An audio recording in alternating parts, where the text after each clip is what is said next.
Jump back. You're telling me you're not allowed to dance?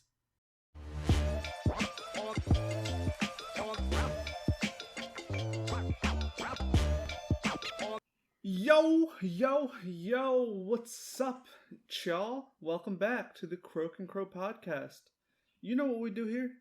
We talk, we chat, we laugh, we cry, we are indifferent.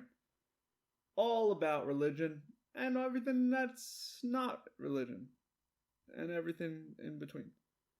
I am Spencer Cartier in the flesh, back once again. And I'm a Pisces. And you know what episode it is? Do you guys know what episode it is? Oh my lord, it is episode 20.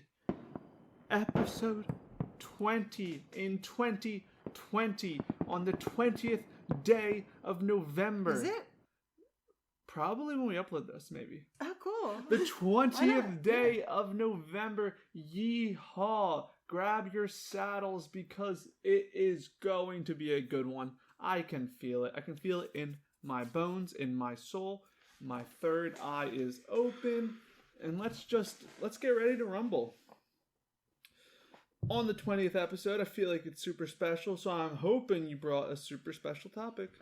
Well, I brought a super special. Yes. It's picture time again. Canvas drawings are back. Why not? It's episode 20. Anything could happen. To celebrate. And absolutely anything could happen. And I have a feeling that you're going to want to celebrate when I tell you what the topic is. Exercise! No. Exercise! No. But almost as good for you. Okay. Footloose.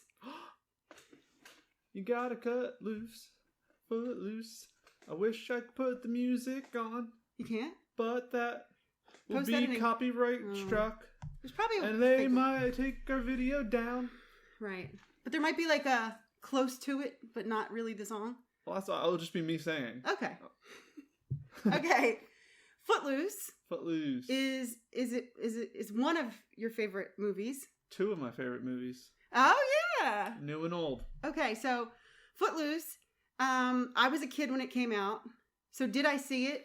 Boomer. I was a kid when I saw the rerun of it. I meant. Yeah, 2011. Yeah. No, the original one. 1980. Not that I know the year. Was it 80? 1980. Oh wow. Yeah, boomer alert. Okay, so I saw it, but I can't quote it like you can. You quoted it the other day. That's what reminded me. Well, I quoted the Bible, which was quoted in Footloose. Right. Kevin Bacon is the star. Bacon. He is a star. Kevin Bacon is from Philadelphia, so he is our relative. He's our relative, just represent our city relative.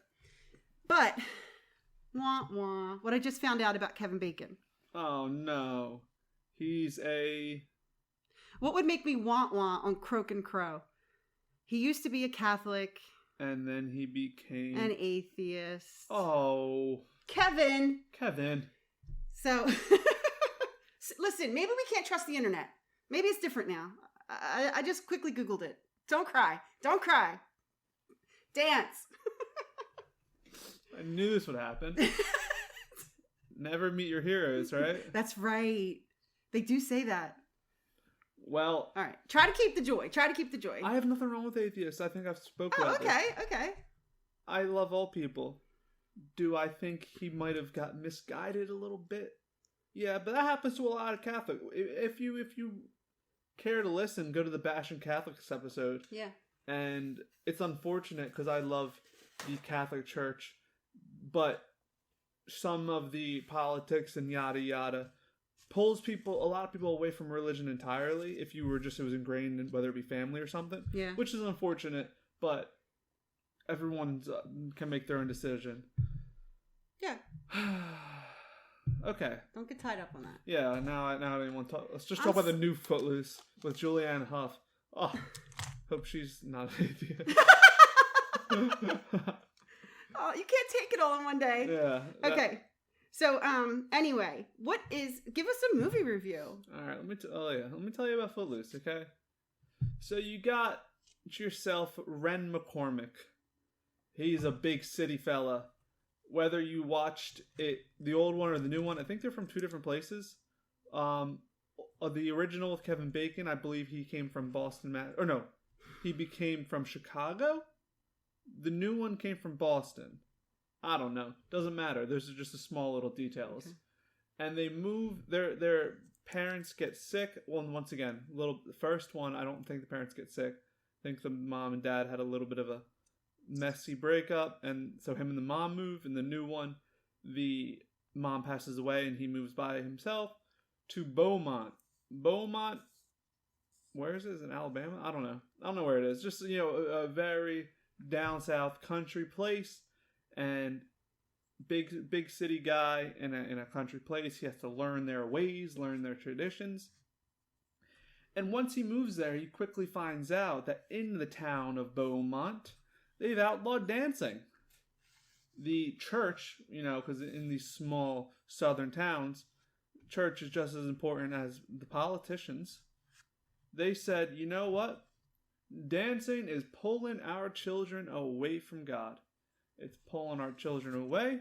Where there's dancing, there is drinking, lewd behavior, touching, and then eventually death. Oh my God. Well, that's how it started. It's because the minister's son died in a car crash after going out to a party where there was dancing and fun. So the city got real strict. And then Ren McCormick, big dancer, he's like, jump back. You're telling me you're not allowed to dance? And he brings dancing back to Beaumont. And he cuts loose. Recommend it. I'm sure everyone's seen it already, but if you haven't... No. It's because you keep saying the new one. When did that come out? 2011. Okay. And what's 2020 minus 2011? 9 years. That's 9 years ago. That's not new. It's new compared to 1980. It is new compared to 1980, but I'm just saying, I'm sure there are people who haven't seen it. So that means they're ready for another reboot.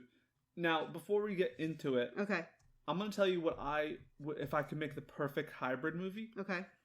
Obviously, everyone would be in their primes because... Wait, wasn't Kevin Bacon in both? No, Kevin Bacon wasn't in that one. I thought he was... Yeah, he did a cameo. He had to have. I remember. He didn't play anybody important. He worked in the hardware store or something. Maybe. Okay. Go ahead. It's been 9 years. No, it hasn't. It's probably been a week. If I could get young, prime Kevin Bacon with who's already in her prime, Julianne Hough.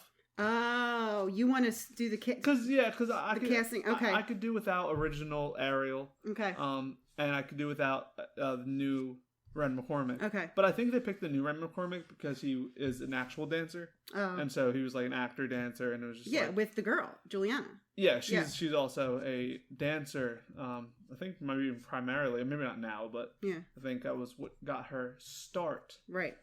So yeah, that would be my hybrid movie, and I would just die. Or maybe I would be Ren McCormick. Oh yeah. And Julianne Hough would be Ariel. Put that out there. And Kevin Bacon would be my uncle. And Craft Services would be serving wings. Yeah. Well, that's the movie rundown. Now, why are we talking about Footloose? You love Footloose. I love it. And it's a Bible movie. Because didn't the pastor defend all his actions, and he had the support of the town because he quoted scripture and said, it's not just my idea. He's testing us. The Lord is testing us. Yeah, okay. Yeah, so in the Footloose, the ministers, who was also on the board of the community, believed that... Why's my phone on the table? I don't know. Believed that extracurricular activities, if you will, brought people away from what truly mattered, which is community and God.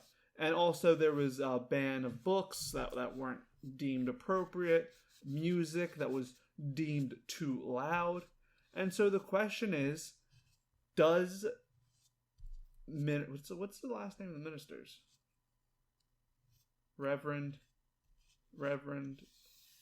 whatever, have a point. Do some of these extracurricular activities bring you away from the Lord? I ask you that. Anything could bring you away from the Lord. Mm-hmm. But there are religions. I'm going to say Seventh-day Adventists who you cannot have music or dancing to this day. So it wasn't just a fictional Hollywood thing. And does it bring you away from the Lord? Okay, well, a ton of people are going to say yes. If you ask me, I'm going to say no. Mm-hmm. But can I see their point? Well, if you listen to WAP, you might not be able to defend it as a pastor for your people. What kind of music we talking about? What were they doing? Were they twerking? What were they doing? They were just dancing a little close. There was not enough space for Jesus, if you will. And it was primarily, I think, a lot of what they were saying was the activities that accompany dancing, which is the intercourse. Oh wow, where is this club? The middle of the dance floor. Yeah. And it was just an overall safety for the children. But I'm gonna tell you what, he was wrong. Okay. The ministers were wrong. Can it bring you away from the Lord? Yes. But you know what else it can do? It can bring you joy. It's good to live a happy life. And there is nothing wrong with the pairing between dancing, having fun, being around people you love. And I think we said it in the earlier podcast. Maybe it was laughing. I don't know. Of the sort of, that's the point, right? It is to have a joy. And that's where that quote came when Ren went to the board. He made that argument is that there's a time to mourn, there's a time to pray, there's a time to laugh, and there is a time to dance. Look at David. David danced. David danced for God. David danced. What's the whole quote? David danced for the Lord with all his might, and he was girded with a linen ephod. And he blah blah blah with the sounds of something and trumpets. Okay. Dance with all his might. I don't know. I think you're right. You're correct. Anything can bring you away from God, but in this sense, there, like when you bring up the WAP, what the kids are listening to these days, is that a religious song? No. And if you're it's actually childish. It's inappropriate, but literally the tune, the beat, and the rhyming, you know what I'm saying? And the naughtiness. Please don't put my girl Cardi down like that. Okay. I'm saying it's easy. Yeah. You could replace it, literally you could put it on Kids Bop if you just changed, you know what I mean? Or forget it. Go ahead. Yeah, so I think there's always this being told no, being told don't do this. And instead, what you should be taught is a mindfulness, right? I don't think you should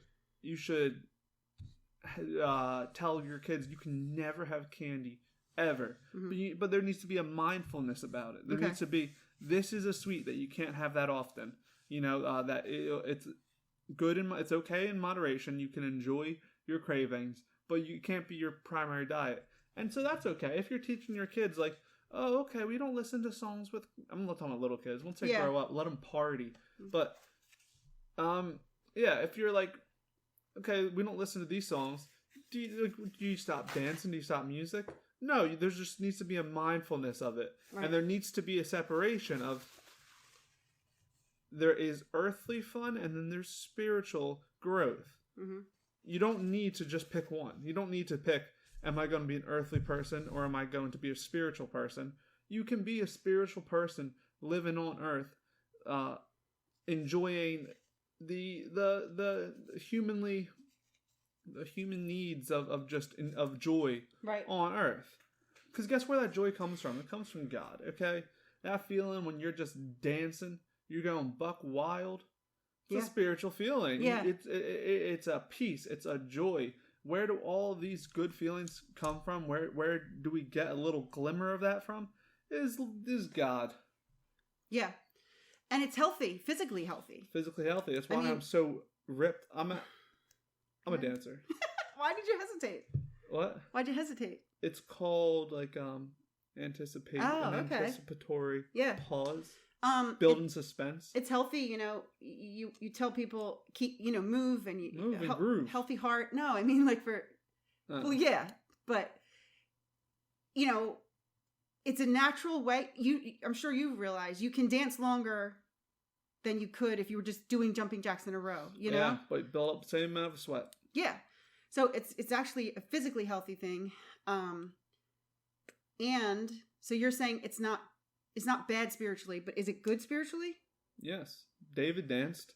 Yeah. What was better than that? Dance before the Lord with all his might. Yeah.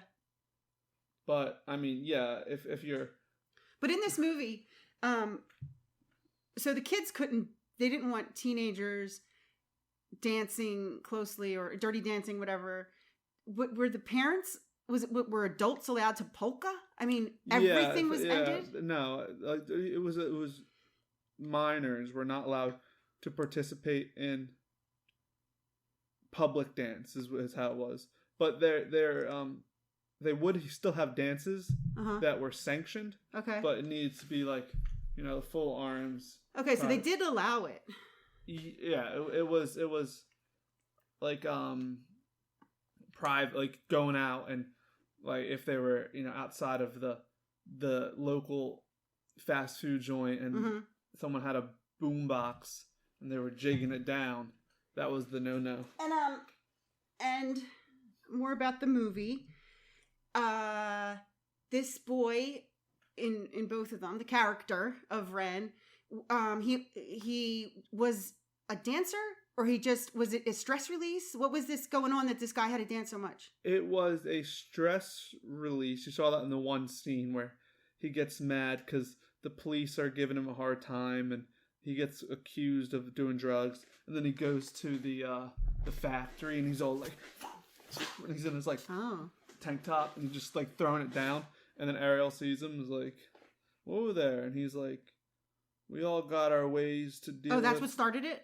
No, that's like just the first time you really see him dance, I think. Okay. But no, in the original one, maybe even in the second one, he was a gymnast back home. Okay. But I think dancing was just something he loved to do. Now, did these two end up sleeping together? Who? Ariel and Ren. Did Ariel and Ren end up? Not the first opportunity that they got. But they did. So the dad was right.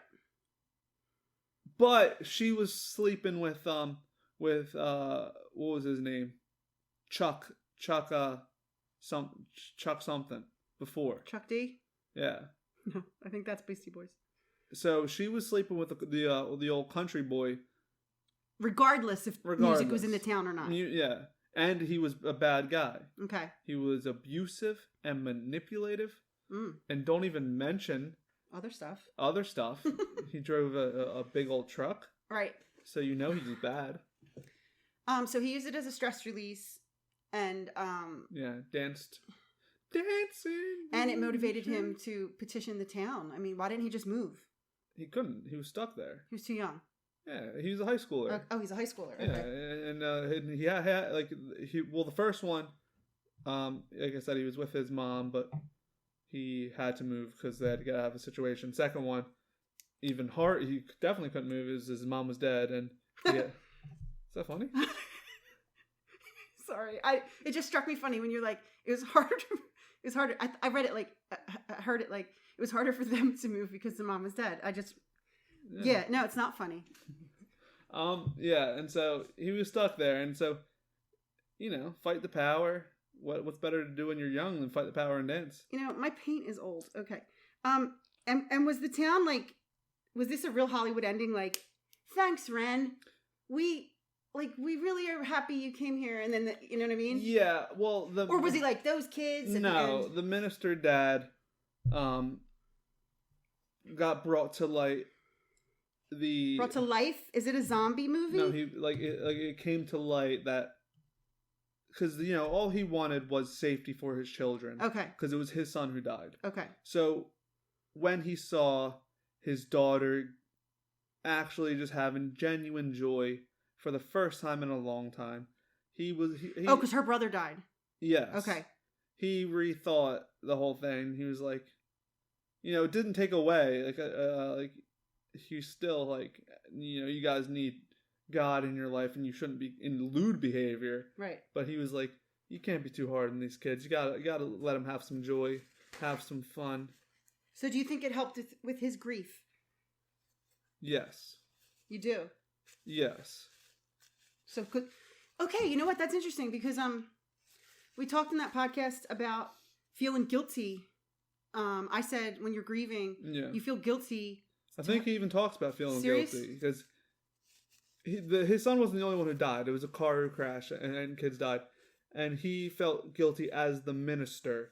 Or not guilty. He felt like he had to do something. Okay. Like it was up to him. Okay. Children died in his congregation. Okay. And he needed to do something, and so that's why I think he acted so drastically. But then it's the same way he changed his ways and said, it's better to have a congregation who loves and is joyful and has fun. And you can't just pass laws and make everything perfect. You need to work on that slowly. You love this movie, and are you okay? How did you feel when the second one came out? Were you like, or wait, you're old enough. So were you like, oh no, like don't ruin it, or were you like, oh fun? I was young enough that I was like, ooh, fun. Like I didn't have Titanic 2. Yeah, I didn't have 20 years of Footloose being my favorite movie. Like, so we're almost by the time I started getting into the original Footloose, the new one came out. Okay. Because it all happened really at the same time. So for me, it was nice because it's like, for someone who's like a boomer like you. I'm not a boomer. That might be your childhood movie. Mm-hmm. And it's like, oh, don't mess up my childhood movie. But it wasn't. And it was a movie I liked, but it was still an older movie. So the new one was just like, oh, cool, the movie I like. Now I get a new and improved version with Juliana Hough. So how do you feel about them doing a third? No. Like, I think Grease kept going on. No, please, to the third. Please don't touch it. Yeah. And how about, like, totally, like, a new one, but plot twist? Like, the pastor actually ran them off the road. No. If anything, I'd be, like, more open to a spin-off in the sense of... Oh, they're kids or something? Yeah, like, it still happened, but no, not a reboot of Beaumont and Ren McCormick and Ariel and all that. You're done with it? I'm done with it. Now, of course, I'm sure everybody in the theater doesn't like the pastor and they're rooting for Ren. Can you see the pastor's side at all? Absolutely. Like you said, he was personally affected. He's pastor, he's a man of God, and he just wants to do what is best for his congregation. He feels like it's up to people look to him in times of grief and in times of things are going wrong. Okay. And so, you like, I think his story is great too, where he does not end the movie as someone you still don't like and it's you beat the bad guy. It's sort of the pastor was able to see. Like, Ren didn't stick it to the man. Ren was able to show the pastor that although... Because he even said that. He said there was a time for these laws, but that time's, like, over. Oh, okay. So, the pastor, he's completely in the right. Not, well, completely. Like, he's in the right for feeling like he needed to do something, but he was obviously too extreme, and it caused for a little bit of hostility between his daughter and the town. But it's a fine line to go. We talked about it before, where it's like you don't want to be too preachy because it turns people away, right? But at the same time, you don't want to be, well, I don't want to be preachy, so just do whatever you want. It's like there's this fine line to guide people without feeling like you're on a soapbox or you're like on a throne telling them you must do this. So it's tough for any congregation, any preacher, to balance on that line of keeping people going down the right path without forcing them to live a certain type of way. Right. Quakers, and we live in Pennsylvania. So Pennsylvania. there's a lot of Quakers still. It's not called a church, it's called a meeting house. And they don't have a pastor. Yeah, don't they just like speak when they feel? Yeah, it's a meeting house, so you would all hate that. meet there, and then whoever feels inspired stands up and speaks, and so they all work together. But in this movie and in life, it's the pastor who calls the shots for so many churches, and especially like you talked about Catholics being such a huge religion and being overseen. So you're overseen by the parish priest, and then you're overseen by the cardinal, bishop. I think it's bishop second, archbishop. There's cardinal, archbishop, bishop, pope. Anyway, you go all the way. You got all these people overseeing you, but these storefront churches. Yeah. Okay, like we could open one, and then you're the person in charge. How dangerous is that? It's a burden to bear. Let me tell you. It's not an easy position to be in, and I don't think I could do it, but it's this position of power in a way with more responsibility than just a politician's power, because it's like you're dealing with greater issues and not as tangible issues where, if you're just the mayor, you're worrying about stoplights and people holding or what's this one? You need like a permit to congregate. Yeah, whatever.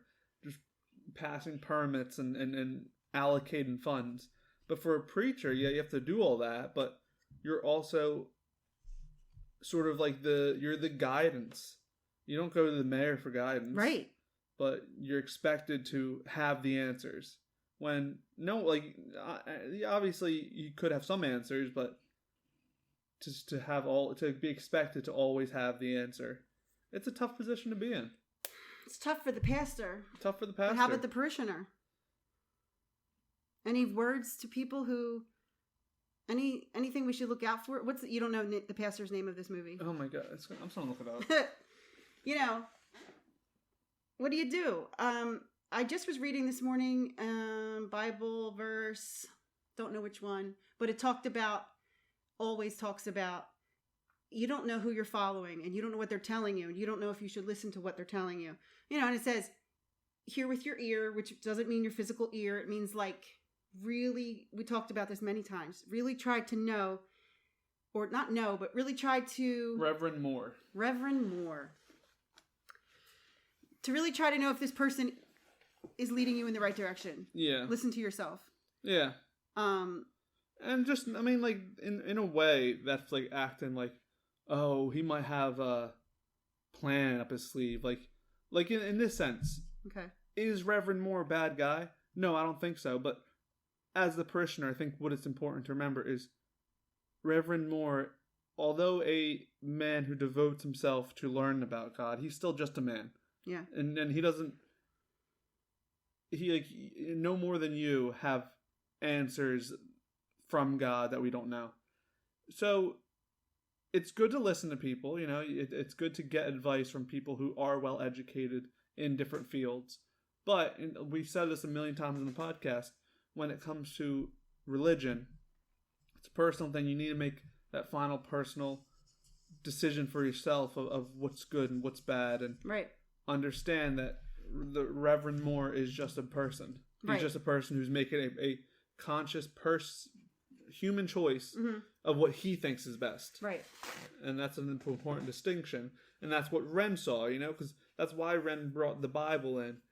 It wasn't I don't believe in the Bible, so I'm going to disagree with you. It's, we both know the Bible, and we both are coming out with different ways to go about this. And then you can have that discussion and understand that with yourself. But Ren made it a point in his own mind to say, hey, I understand, Reverend Moore, I like you. I like you as a guy. I understand why you did this. I couldn't imagine losing a son. But I believe that biblically, there's nowhere that says we shouldn't dance. Right. And then they danced.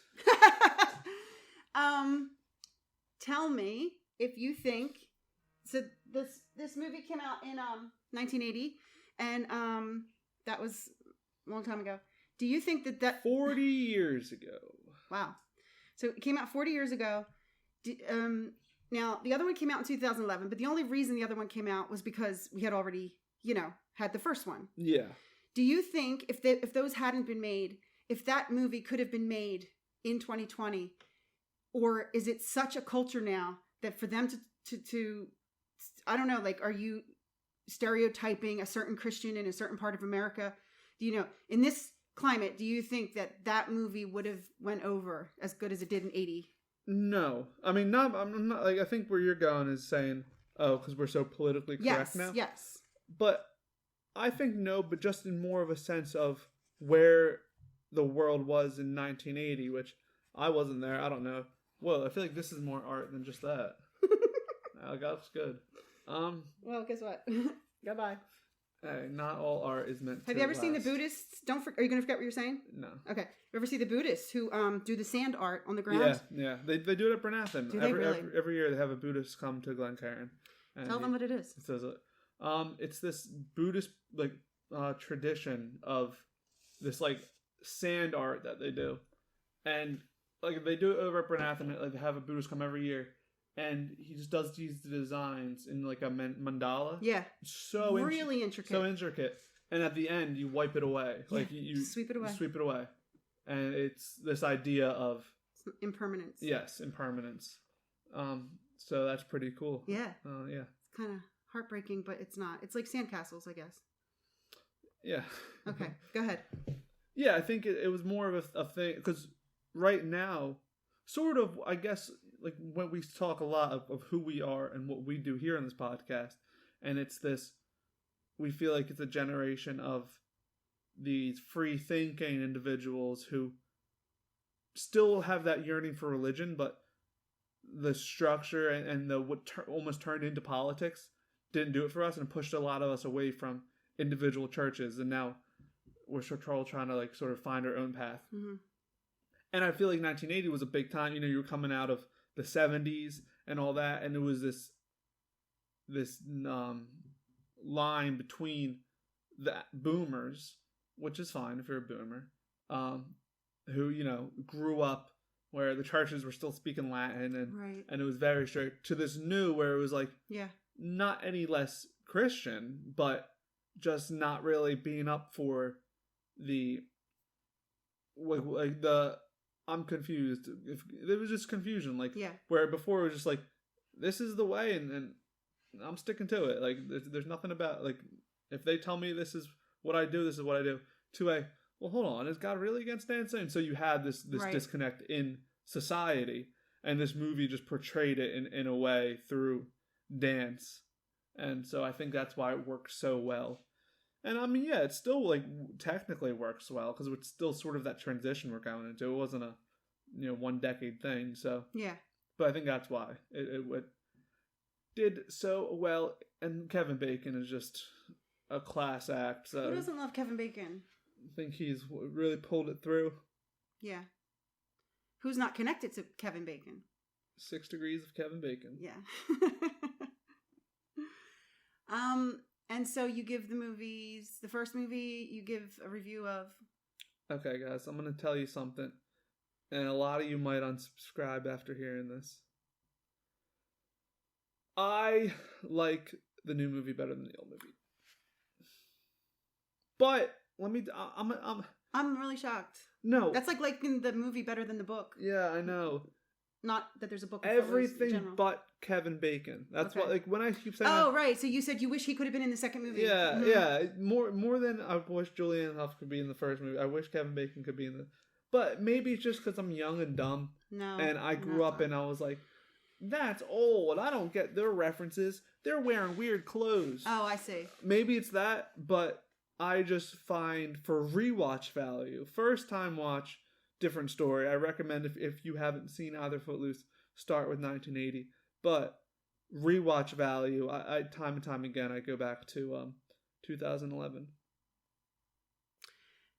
So first movie got, I don't know what are you giving it? Oh, am I giving an award? Yeah. Awards. And for Best Picture, Footloose. 2 thumbs up. I don't know what we have. Two croaks. Ribbit. Two croaks. For the first movie, I give it 8 crows out of 10.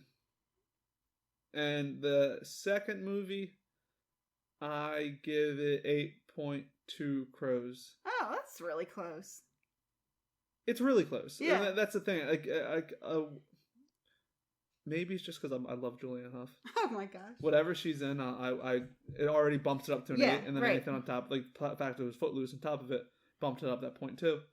But no, it's my second and third favorite movie in the world. Okay. And so I always say, because I like them differently, I'll be in a mood for, even though it's the same movie, I don't say, oh, my second favorite movie is Footloose. I say, my second's Footloose and my third's Footloose. But they're both up there. They hit every mark. It's one of those movies where the songs were number 1 on the radio. I have the record. The original record. So, not the original. I'm saying I have the original soundtrack record. Yeah, so that's always like win across. My favorite song from both of them, I'm going to tell you, is, because you all should listen, is I Need a Hero. Oh, yeah. But why I like it so much is because the first one and the second one are completely different styles. Oh. So I don't know who the first one's by. You might. Probably by someone famous. Bonnie Raitt? No, that's not right. Not at all. It's not Bonnie Raitt. It's not. I don't know who it is, but I know who it is. So the first one goes like, I need a hero. Yeah, of course. How can I not? A hero at the end of the night. He's gotta be. But then the second one is by Ella Mae Brown, something, and it was real slow. Bonnie Tyler. And it's real slow, the second one, and it's just like the same song but completely different vibes. So check out those songs. Check out the movie. Check out Kevin and Other Things. Check out Kevin Bacon. Check out Julianne Hough and Other Things. I recommend Safe Haven. That's a good one. She's also in that scary movie. Juliana has a brother named Derek, and I have a brother named Derek. Cool. 6 Degrees of Juliana Hough. That's not how it works. No. But yeah, so that's Footloose. I think I'm going to go watch it tonight now that it's on my mind. But just remember, go dance. Yeah. My painting today is it's Footloose and fancy free. It's not anything. It's abstract, but it's cheerful. And it's just like if you were dancing. It's very wet again. It's just if you were dancing on the warehouse floor and you just, I don't know. It's just fun. You know what? When you paint or when you dance, you don't have to know how to do it. I made a joke with that paint on my hands. Hands. My hands. You don't have to know how to dance or to sing or to paint or to, if you're a doctor, you should probably know how to operate, you know? If you're a surgeon, but not if you're like... If you're a smooth operator. If you're a smooth... No, but you know what I'm saying? Yeah. Like, I'm sure, was it choreographed? Like in Dirty Dancing? Was it like... Or was it just people like dancing? It was just people letting loose. Right, so that's... You gotta let loose. Just... Cut loose. Foot loose. So just... Kick off your Sunday shoes. Put paint to canvas. Put feet to the floor. Put your heart to Jesus. Do what he... Because you know what? The other day we talked about... Do what you gotta do. Babies Laughter. Laugh, right? And so he said, be like children. And what do children love to do? Dance. Love to dance. They're always... Don't be afraid to dance. When they hear music... Let loose. Dance like no one's watching. What's that? Irish... the Irish blessing? May the roads rise to meet you. Yeah, but part of it is dance like no one's watching because you get self-conscious. Dance like no one's watching. Listen, guys. So you know what it is. You just want to... There's a time to pray. There's a time to paint. There's time to laugh. There's time to listen to podcasts. There's a time for the 20th episode. There's a time for the 20th episode. There's a time to like. There's a time to subscribe. That time is now. There's a time to share. And most of all, there is a time to dance. And that's it. It's I big. guess you should dance. No? You can dance if you want. That's episode 20 for you. Yeah. Break it down. See you guys. See you on episode 21. Far less fun, but just as engaging. Peace.